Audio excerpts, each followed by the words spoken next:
Hormuz അടച്ചെന്ന IRGCയുടെ വാദം തള്ളി US central command. ഇറാനെ ഹോർമുസിൽ യാതൊരു ഇടപെടൽ നടത്താനാകില്ല.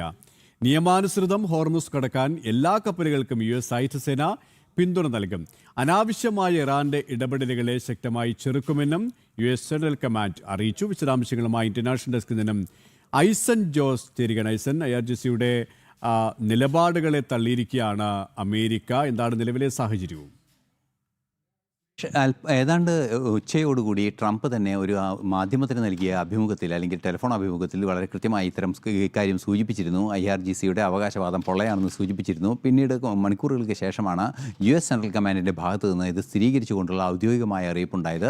അതിൽ വളരെ കൃത്യമായി പറയുന്നത് IRGC ഹോർമുസ് അടച്ചു എന്നൊരു അവകാശവാദം ഉന്നയിക്കുന്നത് വസ്തുതകൾക്ക് വിരുദ്ധമാണ്. ആരും ഹോർമുസിൽ ഒരു തരത്തിലുള്ള തടസ്സങ്ങളും ഉണ്ടാക്കുന്നില്ല. അത്തരത്തിൽ ഏതെങ്കിലും തടസ്സങ്ങൾ ഉണ്ടാവുകയാണെങ്കിൽ അത്തരത്തിലുള്ള ലീഗലി, അതായത് നിയമപരമായി കടന്നുപോകുന്ന കപ്പലുകൾക്കൊക്കെ തന്നെ കൃത്യമായ സുരക്ഷ ഉറപ്പാക്കാൻ US-ൻ്റെ സായുധ സേന ആ മേഖലയിലുണ്ട് എന്ന് തന്നെ വളരെ കൃത്യമായി US സെൻട്രൽ കമാൻഡ് അറിയിക്കുകയും ചെയ്യുന്നുണ്ട്. മാത്രമല്ല, അനാവശ്യമായ ഇടപെടലാണ് ഇറാൻ ഇക്കാര്യത്തിൽ നടത്തുന്നതെന്നും ആ പ്രദേശത്ത് നിലനിൽക്കുന്ന സമാധാന അന്തരീക്ഷം തകർക്കാനുള്ള നീക്കമാണ് നടത്തുന്നുവെന്നതും US സെൻട്രൽ കമാൻഡ് വളരെ കൃത്യമായി അറിയിക്കുകയും ചെയ്യുന്നുണ്ട്.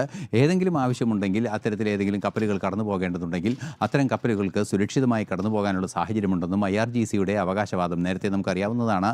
വലിയ രീതിയിലുള്ള ആക്രമണം ഉണ്ടായപ്പോൾ IRGC ഹോർമുസ് അടച്ചു എന്നൊരു അവകാശവാദം മുന്നോട്ട് വെച്ചിരുന്നു. ആ അവകാശവാദമൊന്നും വസ്തുതകൾക്ക് നിരക്കാത്തതും പൊള്ളയാണെന്നും കൃത്യമായി തന്നെ US സെൻട്രൽ കമാൻഡ് അറിയിച്ചിരിക്കുകയാണ്.